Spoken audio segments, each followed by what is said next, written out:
ಚಿತ್ರದುರ್ಗ ಜಿಲ್ಲೆಯ ಹೊಳಲ್ಕೆರೆ ತಾಲೂಕಿನಲ್ಲಿ ಪ್ರಸಿದ್ಧ ಶ್ರೀ ಗಜಾನನ ದೇವಸ್ಥಾನದಲ್ಲಿ ಡಿಕೆ ಶಿವಕುಮಾರ್ ರಾಜ್ಯದ ಮುಖ್ಯಮಂತ್ರಿ ಆಗಲಿ ಅಂತ ದೃಢ ಸಂಕಲ್ಪ ಮಾಡಿ ಗಣಪತಿಗೆ 101 ಈಡುಗಾಯಿ ಒಡೆದು ಪೂಜೆಯನ್ನು ಸಲ್ಲಿಸಲಾಗಿದೆ. ಈ ಸಂದರ್ಭದಲ್ಲಿ ಹೊಳಲ್ಕೆರೆ ತಾಲೂಕು ಡಿಕೆಶಿ ಅಭಿಮಾನಿ ಬಳಗದ ಕೊಡಗವಳಹಟ್ಟಿಯ ದೊರೆ ಮಲ್ಲಿಕಾರ್ಜುನ್, ಡಿ ತಿಪ್ಪೇಸ್ವಾಮಿ, ಮಾಳಿನಹಳ್ಳಿ ಅಶೋಕ್, ಕೆಆರ್ ರಾಜು, ವಕೀಲರಾದ ಲಕ್ಷ್ಮಣ್, ಅಂತಾಪುರ ಸತೀಶ್, ಚಿಕ್ಜಾಜೂರು ಯೋಜನ್, ರವಿಕುಮಾರ್, ಅರೆಹಳ್ಳಿ ವಿನಯ್, ಹೊಸಹಳ್ಳಿ ಅರುಣ್, ಡಿಕೆ ಹನುಮಂತಪ್ಪ ಮತ್ತು ಅಭಿಮಾನಿಗಳು ಪೂಜೆಯಲ್ಲಿ ಪಾಲ್ಗೊಂಡು ಡಿಕೆ ಶಿವಕುಮಾರ್ ಮುಂದಿನ ಮುಖ್ಯಮಂತ್ರಿ ಆಗಲಿ ಅಂತ ಹಾರೈಕೆಯನ್ನು ಮಾಡಿಕೊಂಡರು.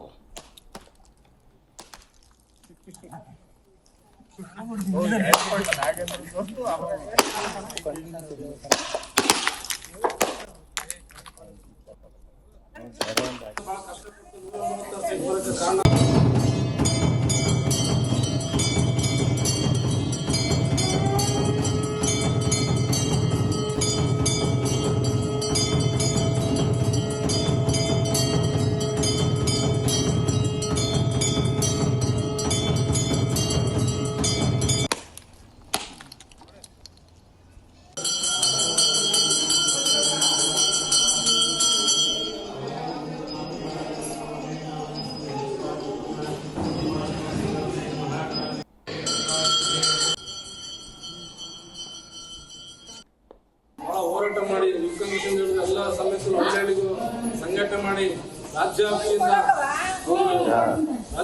ಬಹಳ ಕಷ್ಟಪಟ್ಟು 130 ಸೀಟ್ ಬರೋಕ್ಕೆ ಕಾರಣಭೂತರಾಗಿದ್ದಾರೆ. ಅವರು ಸಿದ್ದರಾಮಯ್ಯ ಅವರಿಗೆ